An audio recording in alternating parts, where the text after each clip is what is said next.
저희가 출애굽기 말씀을 조금씩 함께 읽어나가고 또 하나님 은혜를 나누고 있는데요. 여러분 오늘 말씀을 읽으시면서 느끼셨겠지만 도대체 이 말씀에서 무슨 선한 것이 나올 수 있을까? 좀 그런 막막함이 느껴지지 않으셨습니까?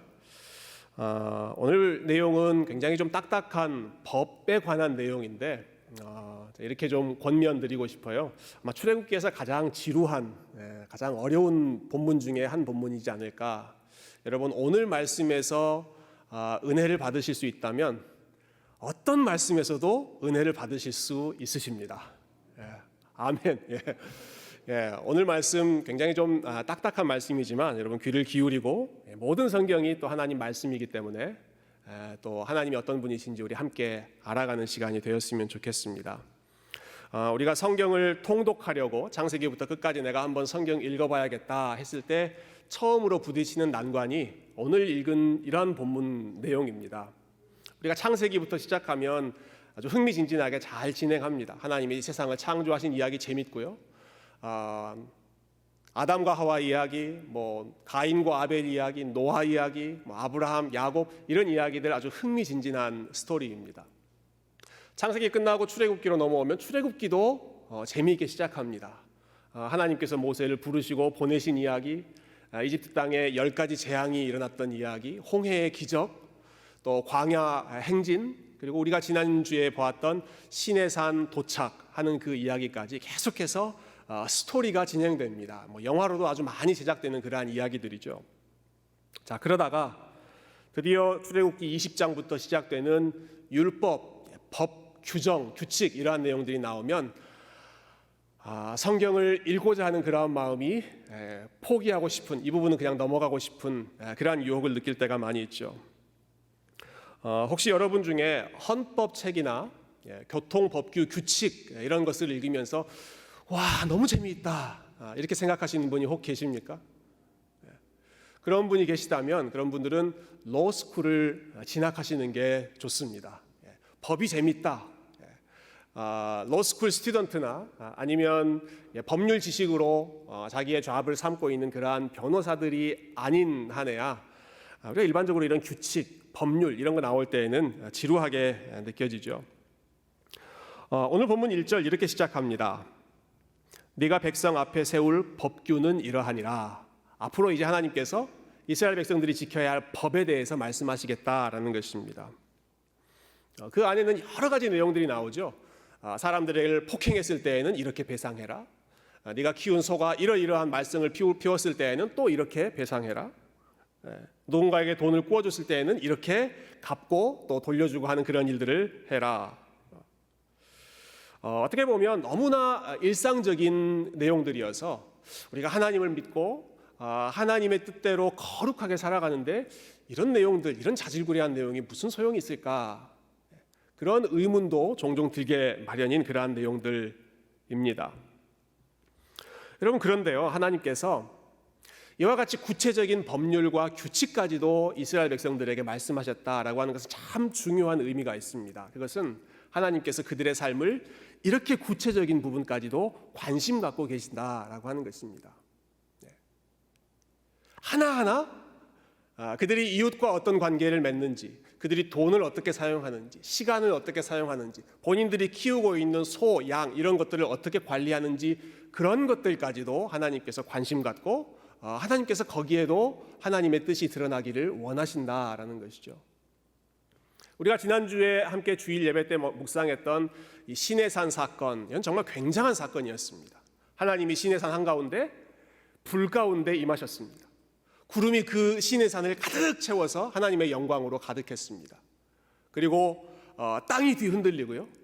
하늘에서 마치 우레소리와 같은 그 하나님의 음성이 우렁차게 들리는 이러한 일들은 이스라엘 역사 중에 한 번 있을까 말까 했던 정말로 드문 일, 정말로 특별한 그러한 사건이 시내산 사건이었습니다. 그리고 오늘부터 우리가 쭉 읽어나갔던 그러한 율법 규정들은 그러한 특별한 일이 아니라 일상에서 일어나는 아주 자질구레한 일인데, 그러나 하나님은 어떤 분이십니까? 하나님은 영광으로 가득했던 시내산에만 계시는 분이 아니라 이스라엘 백성들이 이동하는 그 모든 여정 가운데 함께 하셔서 그들이 사람들과 어떤 관계를 맺는지, 그들이 물질을 어떻게 사용하는지, 혹은 그들이 자신의 가축들을 어떻게 관리하는지 그러한 것들까지도 지켜보고 계시고 관심 갖고 계시는 하나님이시죠. 물론 출애굽기 21장부터 이어지는 여러 규정들이 한참 전 이야기고 또 우리가 살고 있는 2021년과 좀 거리가 먼 내용들도 있기 때문에 그것을 문자적으로 우리에게 적용하는 것은 조금 쉽지 않지만, 여러분 적어도 하나님께서 우리의 삶 모든 분야에 관심을 가지고 계시다 하는 이 대원칙은 우리가 이 말씀을 시작하면서 꼭 기억하셨으면 좋겠습니다.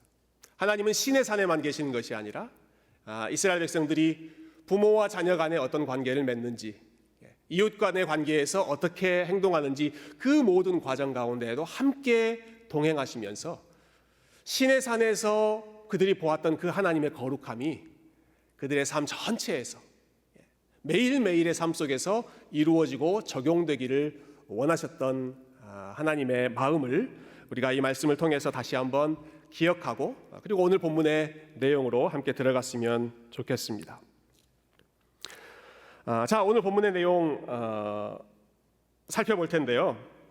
하나님께서 이제 상세한 규칙들을 가르쳐 주시는데 그 중에서 가장 먼저 다루셨던 내용이 참 흥미롭게도 주인과 종의 관계에 대한 규정이었습니다.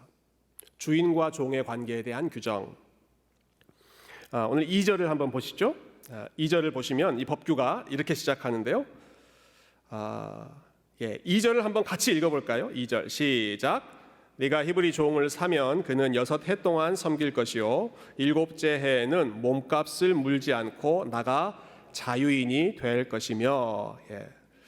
시작이 이렇게 되죠. 네가 히브리 종을 사면, 히브리 종을 사면 이렇게 행동해라 라는 것입니다. 이 규정을 본격적으로 살펴보기 전에 이스라엘 백성들이 이 말씀을 처음 들었을 때 그들이 어떤 느낌을 받았을지 우리가 좀 짐작해 보면 좋겠습니다. 네가 히브리 종을 사면이라고 하는 표현을 그들이 처음 들었을 때 말입니다. 지금 이스라엘 백성들이 어떤 상황입니까? 그들이 400년 넘게 종살이를 했습니다. 그리고 겨우 자유케 되어서 이제 3개월, 자유인으로 3개월 지나게 되었는데 하나님께서 너희들 앞으로 이렇게 살아라 말씀하시면서 제일 먼저 언급하시는 내용이 히브리 종을 사면. 히브리 종이라고 하는 단어를 그들이 들었을 때 어떤 느낌을 그들이 받았을까요? 아마 그들로서는 꿈에도 돌아가고 싶지 않은 시간이 종으로 살았던 시간일 것입니다. 여러분 그런 힘들었던 기억이 있으시죠? 절대로 돌아가고 싶지 않은 상황. 그래서 그것과 관련된 비슷한 말만 나와도 그냥 몸서리 쳐지는 그러한 상황들 말입니다. 저와 제 아내는 지금 이제 8월 달을 아주 학수고대하고 있는데요. 이제 8월이 되면 저희 막내가 드디어 프리K 스쿨을 들어가게 됩니다. 첫째부터 넷째까지 이제 기저귀 마지막 막내 뗀 지도 얼마 안 됐고 드디어 이제 이 아이를 학교로 보내는구나. 아주 꿈에 부풀어 있는데, 근데 하나님께서 갑자기 나타나셔서 너희들에게 아기가 생긴다면, 이렇게 말씀하신다면 저희는 그냥 그 아기라는 말만 들어도 섬찟해질 것입니다. 하나님 노 땡큐입니다. 여러분 이스라엘 백성들이 지금 400년간 종으로 살았는데 그들이 지금 해방된 다음에 하나님께서 첫 번째 말씀하시는 것이 히브리 종을 사면, 종이요? 아니 우리 중에 다시 한번 누가 누구를 종으로 삼는 그런 일이 생긴단 말입니까? 그것도 돈을 주고 누군가를 사고 파는 그런 일이 있다는 말씀이십니까? 그거 듣기만 해도 아마 이스라엘 백성들이 섬찟했을 것입니다. 생각도 하고 싶지 않은 단어가 종이라는 단어였겠죠. 여러분 이 구절은 사실 오늘날 우리를 불편하게 만드는 구절이기도 합니다. 여러분 미국 역사에서 가장 가슴 아팠던 사건이 남과 북이 남북전쟁, 노예 해방을 놓고 치열하게 생명을 빼앗았던 그러한 남북전쟁이고요. 저와 여러분이 살고 있는 이 아틀란타 지역이 그 남북전쟁의 한복판 아주 중요한 중심지였죠.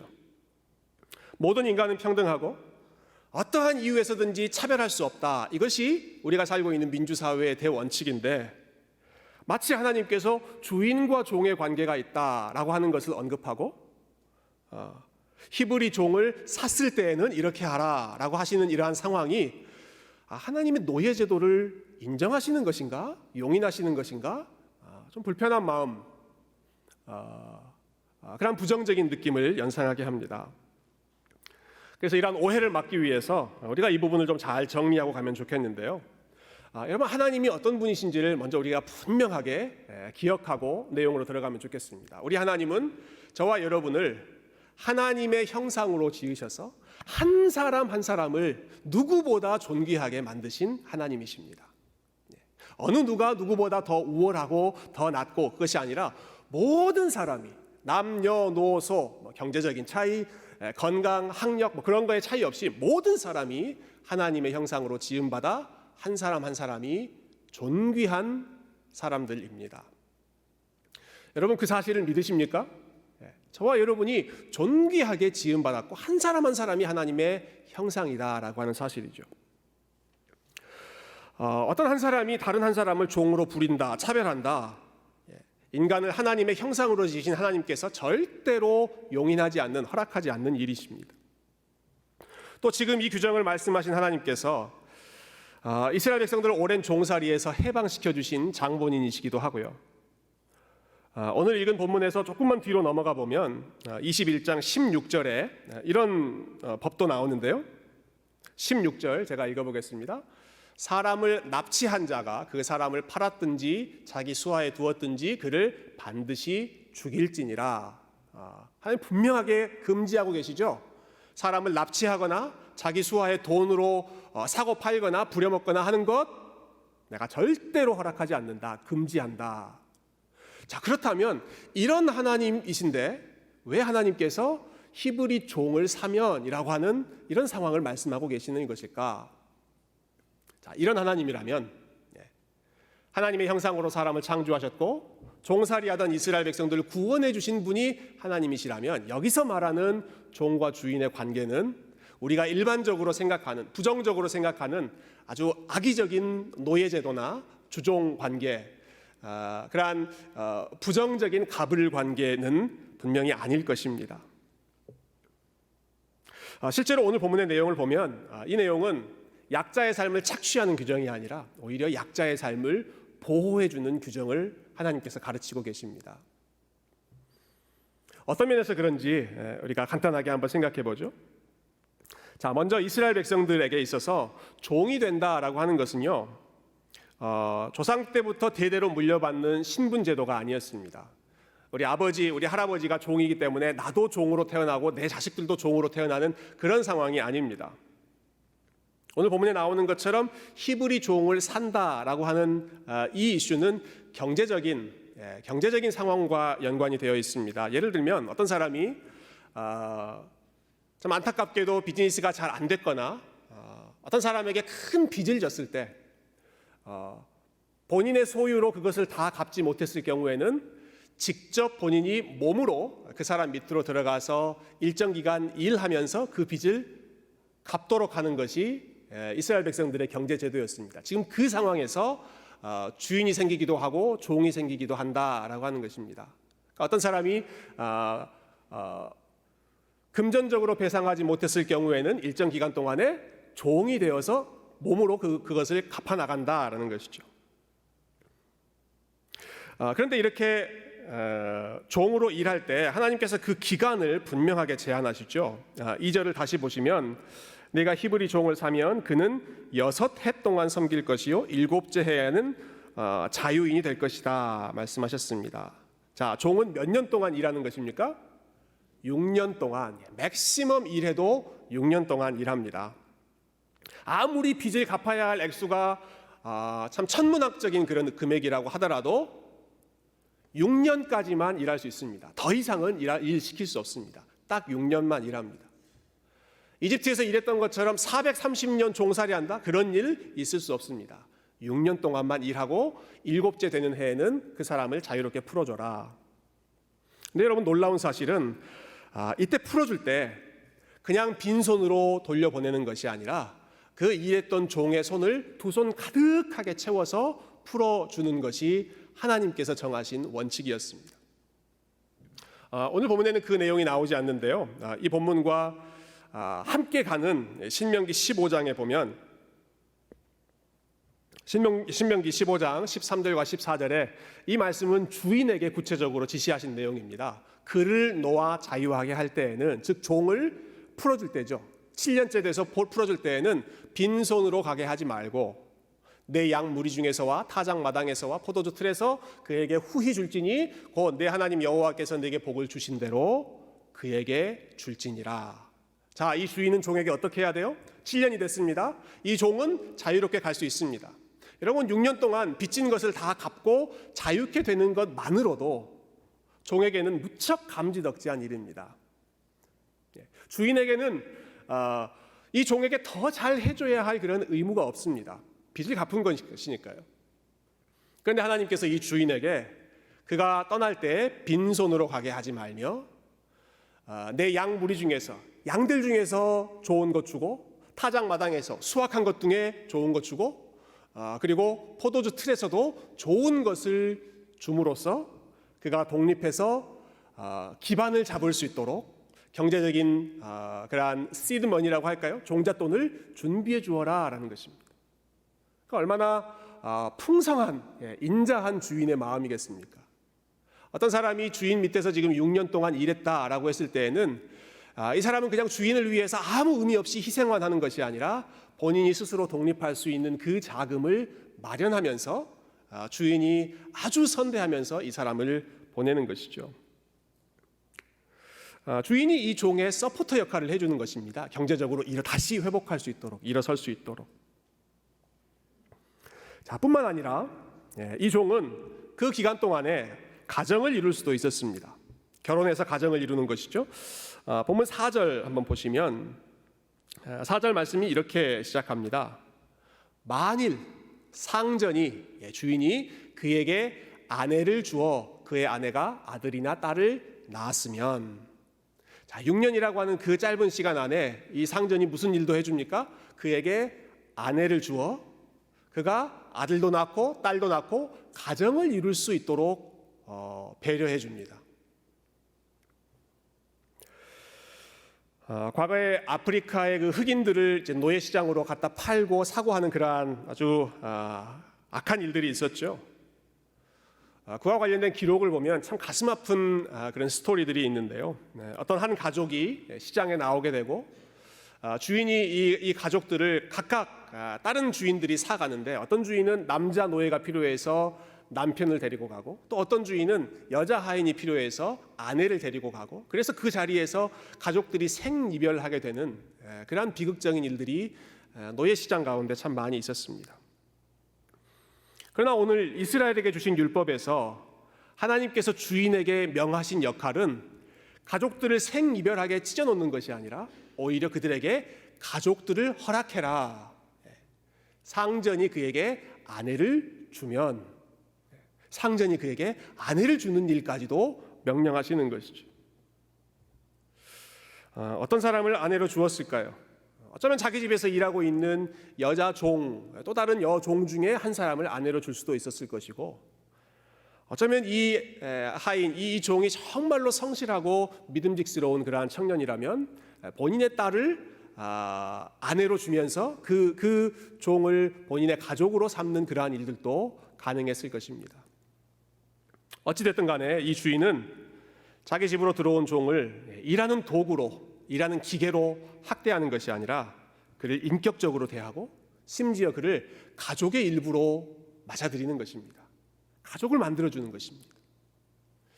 여러분, 이런 주인이라면 정말로 함께 일하고 싶은 그런 좋은 주인, 마음이 넉넉한 주인이지 않습니까? 이 유대인들의 율법에서 주인과 종의 관계가 좀 특별하다, 남다르다라고 하는 것은요, 그 규정이 다 끝났을 때, 7년이 되었을 때 나오는 율법 규정과 관련해서 우리가 다시 한번 확인할 수 있는데요. 6년간 다 일을 마친 종에게는 두 가지 선택의 여지가 주어졌습니다. 하나는 6년간 일했기 때문에 자유롭게 그 집을 떠날 수 있었습니다. 독립하는 것이죠. 반면에 다른 하나는 주인을 떠나지 않고 그 집에서 계속 머무르면서 주인과 함께 사는 것이 또 한 가지의 선택지였습니다. 오늘 말씀의 5절 보시면 그 두 번째 선택지가 설명되어 있는데요. 자, 우리 5절 말씀 한번 같이 읽어볼까요? 5절 시작. 만일 종이 분명히 말하기를 내가 상전과 내 처자를 사랑하니 나가서 자유인이 되지 않겠노라 하면, 종이 지금 뭐라고 말합니까? 나는 내 상전과 내 처자, 내 가족을 사랑하기 때문에 자유롭게 되지 않겠습니다. 이렇게 선언하는 것입니다. 조금 전에 봤던 이 신명기 15장 말씀과 비교해 보면 이 상황을 좀 더 구체적으로 설명하고 있는데요. 15장 16절 한번 보여주세요. 종이 만일 너와 내 집을 사랑함으로, 종이 누구를 사랑한다고요? 종이 누구를 사랑합니까? 주인을 사랑하고 주인의 집을 사랑해서 너와 동거하기를 좋게 여겨 내게 향하여 내가 주인을 떠나지 않겠습니다. 독립하고 자유롭게 나갈 수 있지만 그렇게 하지 않고 나는 주인과 함께 살겠습니다. 이렇게 말하는 종이 있다면, 여러분, 그렇게 말하는 종이 생긴다는 것은 그만큼 선을 베푸는 주인이 있다는 말 아니겠습니까? 그러한 주인과 종의 관계에서는 이 종을 재판장에게 데리고 가서 마치 우리가 오늘날 귀걸이를 할 때 귀를 뚫는 것처럼 날카로운 것으로 귀를 뚫어서 상징적인 표시를 하는 것입니다. 이 종은 이 주인의 집에서 함께 평생 같이 살면서 섬길 것입니다. 서로 사랑하며 지낼 것입니다. 그것을 표현하는 귀를 뚫는 예식을 함으로써 그 주인과 종의 관계를 엮어주었습니다. 자, 이것이 오늘 본문에 나오는 이 율법 규정인데요. 우리가 일반적으로 생각하는 주인과 종의 관계와 하나님께서 말씀하고 계시는 주인과 종의 관계는 전혀 같지 않습니다. 우리에게 익숙한 주종 관계는 이런 그림이죠. 주인은 어떻게든 종에게서 최대한의 이익을 뽑아내려고 합니다. 더 많은 일을 시키고 더 긴 시간 일을 시키고, 그러면서도 그에 대한 정당한 보상은 절대로 올바로 해주지 않습니다. 최소한의 보상으로 최대한의 아웃컴을 이끌어내려고 하는 것이 일반적인 주인과 종의 관계입니다. 그래서 종은 어떻게 하죠? 기회만 생기면, 기회만 있으면 그 주인으로부터 벗어나서 도망치고 싶은, 내가 여기선 도저히 같이 못하겠다, 다른 데로 도망치고 싶은 것이 종의 모습입니다. 이스라엘 백성들이 수백 년간 이집트에서 경험했던 현실이 바로 이와 같이 억압적인 주인과 도망치고 싶은 종의 관계였죠. 그런데 오늘 본문에 나오는 주인과 종은 그렇지 않습니다. 주인은 종에게 어떻게든 잘해주려고 애를 씁니다. 6년 동안만 딱 일하고 7년째 되는 날은 해방시킵니다. 6년 동안 일할 때에도 그가 경제적으로 자립할 수 있는 그런 서포터 역할을 해줍니다. 그 기간 동안에 가족도 만들어줍니다. 그리고 떠날 때에는 빈손이 아니라 두 손 가득 채워서 독립할 수 있도록 준비시켜줍니다. 즉, 자기의 탐욕을 위해서 종을 희생하는 주인이 아니라 오히려 종의 유익을 생각하고 종의 삶에 관심을 가지고 종을 인격적으로 대해주는 선한 주인의 모습을 하나님께서 이 율법을 통해서 말씀하시는 것입니다. 이스라엘 백성들 중에 주인의 위치, 상전의 위치에 있는 사람들에게 너희는 이렇게 살아라, 너희는 종들을 이렇게 대우해라, 너희들이 봤던 것처럼 이집트의 주인들처럼 그렇게 대하지 말고 종을 생각하고 종을 회복시켜주는, 종을 사랑하는 그런 주인이 되라라는 것입니다. 왜 그렇게 해야 되는가? 하나님이 이와 같은 주인이시기 때문에 그렇습니다.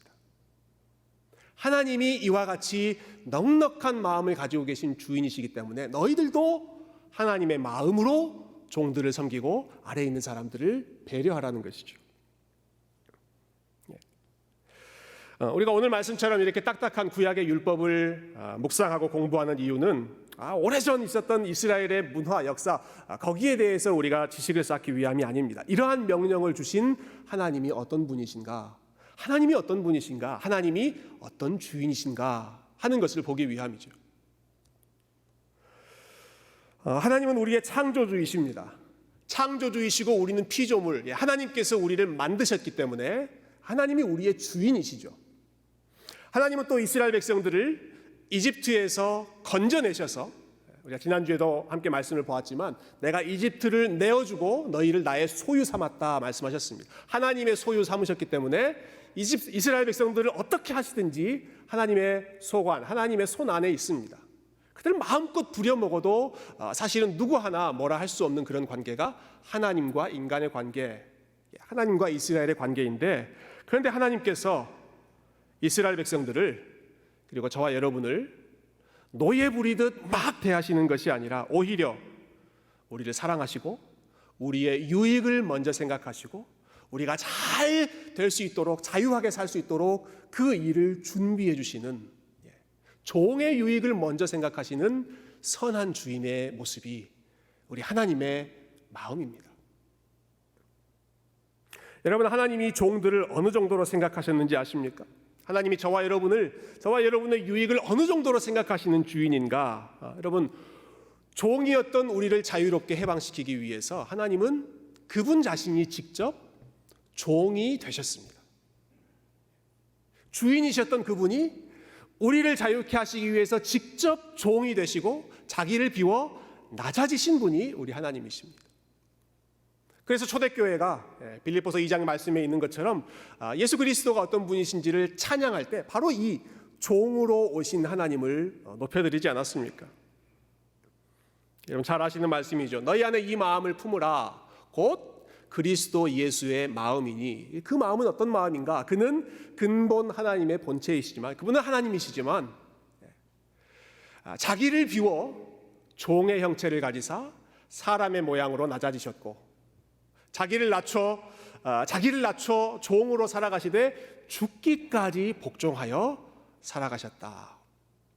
자기를 비워 종이 되신 하나님, 죽기까지 복종하며 종으로 살아가신 하나님, 그 하나님이 오늘 본문에서 볼 수 있는 종들을 먼저 생각하여 자기를 희생하는 선한 주인의 모습, 그 하나님이 우리 예수 그리스도의 마음이셨습니다. 종으로 살고 있는 저와 여러분을 자유케 하고 자녀로 삼으시기 위해 하나님 자신이 종이 되어 죽기까지 복종하셨다. 오늘 본문에 나오는 이 좋은 주인, 선한 주인을 통해서 볼 수 있는 진정한 주인 하나님의 마음입니다. 내일이 메모리얼 데이죠. 우리가 살고 있는 이 나라의 자유와 평화를 위해 희생하신 분들을 기억하고 감사하는 그러한 날입니다. 여러분 워싱턴 DC에 가시면요, 거기에 이제 여러 그 기념관들이 있는데 특히 그 한국 전쟁 참전 기념 지역이 있습니다. Korean War Veterans Memorial이라고 하는 지역이 이렇게 지정되어 있습니다. 그 입구에 들어갈 때 보면 큰 돌에 이런 문장이 새겨져 있습니다. Freedom is not free. Freedom is not free. 자유는 공짜가 아니다. 자유는 공짜가 아니다. 우리가 자유를 누리기 위해서는 반드시 누군가의 희생이 있어야 했다라는 것이죠. 우리 자녀들이 건강하게 성장하고 자유롭게 안전하게 살기 위해서는 자녀들을 위해서 희생하는 부모님의 희생이 언제나 뒷받침되어야 합니다. 역시 우리의 자녀들, 우리의 학생들이 참 믿음 안에서 참 건강하게 지혜와 은혜가 성장하는, 믿음이 성장하는 그 일을 위해서는 그들을 위해서 기도하고 정말 주일 아침마다 수고하는 선생님들의 희생과 수고가 있을 때에만 그 일이 가능합니다. 저와 여러분이 이 나라에서 안전하게 살아갈 수 있는 것도 누군가 이 나라를 위해서 헌신하고 수고하고 섬기고 있기 때문에 그들의 희생을 발판으로 우리가 살고 있는 것이죠. 그러나 그 모든 희생 중에 최고의 희생이 어디 있습니까? 모든 희생 중에 최고의 희생, 자격 없는 죄인들, 자격 없는 종을 위해서 만물의 주인이신 그 하나님께서 친히 자기를 비워 종이 되시고 저와 여러분을 자유케 해주신 그 하나님의 겸손한 낮아지심이야말로 우리가 기억해야 할 희생 중에 최고의 희생인 줄로 믿습니다. 여러분, 우리가 그 주인의 마음을 안다면, 기억한다면 어떤 마음으로 살아갈까요? 오늘 본문에 나오는 그 마지막 종의 모습처럼 살아가야 되지 않겠습니까? 자유롭게 자기 길을 찾아 독립할 수 있는 그러한 선택지가 있지만, 아니요, 나는 주인을 사랑하기 때문에, 그리고 주인께서 허락하신 나의 가족들을 사랑하기 때문에 나는 떠나지 않겠습니다. 나는 주인의 집에 머물겠습니다. 나는 주인을 섬기는 것이 나 혼자 자유롭게 가는 것보다 훨씬 더 기쁘고 복된 일입니다. 자발적으로 순종하고 자발적으로 섬기는 그러한 종의 삶이 이러한 주인 아래에서 살아가는 관계 속에서 하나님께서 기대하시는 그러한 삶의 모습입니다. 그래서 한 시인은 이렇게 고백했죠. 남들은 자유를 사랑한다지만 나는 복종을 좋아하여요. 복종하고 싶은데 복종하는 것은 아름다운 자유보다도 달콤합니다. 이것이 나의 행복입니다. 사람들은 자유를 좋아하지만 나는 복종하는 것을 더 좋아합니다. 내가 복종하고 싶은 그분께 복종하며 섬기는 것은 자유를 누리는 것보다 더 나에게 기쁘고 행복한 일입니다. 여러분, 이것이 예수님께서 그분 자신을 비워 종이 되셨을 때 가지셨던 마음입니다. 억지로 하기 싫은데 억지로 종이 되신 것이 아니라 하나님 아버지의 마음을 알기 때문에 기쁘고 즐거운 마음으로, 그리고 저와 여러분을 사랑하는 마음 때문에 자원하여 종이 되신 것이 우리 주님께서 보여주셨던 겸손한 종의 모습이었습니다. 사도 바울은 편지를 쓸 때마다 자기 자신을 이렇게 소개했죠. 예수 그리스도의 종 바울이 여러분에게 편지를 씁니다. 바울이 그렇게 고백했던 것 역시 마찬가지입니다. 억지로 섬기는 것이 아니라 그 주인, 내가 섬기는 그 주인이 얼마나 좋은 분이신지를 내가 알기 때문에, 그리고 그분이 나를 위해 얼마나 귀한 일을, 희생을 먼저 해주셨는지를 내가 알기 때문에 그 사랑에 감격해서 나도 기쁜 마음으로 그리스도의 종으로 살아갑니다. 사도 바울이 저와 여러분을 향해서 너희 안에 이 마음을 품으라, 곧 그리스도 예수의 마음을 품으라, 종의 마음을 품으라 하시는 것 역시 그렇게 종으로 살아가는 인생이 우리 하나님께 가장 복된 인생이고 하나님께서 가장 칭찬하시는 아름다운 인생이기 때문에 저와 여러분을 종의 삶으로 초청하시는 줄로 믿습니다. 사랑하는 성도 여러분, 우리가 종으로 살아가는 이유는요, 힘이 없어서가 아닙니다. 종으로 살아가는 이유는 자존심이 없거나 내가 누릴 수 있는 권리가 없어서가 아니라 사랑하기 때문에 우리는 종으로 살아갑니다. 전능하신 하나님께서 능력이 없어서 종이 되신 것이 아니라 사랑하기 때문에 자기의 능력을 비우고 저와 여러분을 섬겨주셨던 종으로 오신 것처럼 저와 여러분에게 동일하게 사랑하는 마음으로, 먼저는 하나님을 사랑하는 마음으로, 그리고 하나님께서 허락하신 우리의 가족들과 그리고 믿음의 형제 자매들을 사랑하는 마음으로 묵묵히 종의 길을 걸어가는 그러한 아틀란타 세교회 귀한 믿음의 종들이 다 되시기를 주님의 이름으로 축원드립니다. 함께 기도하겠습니다.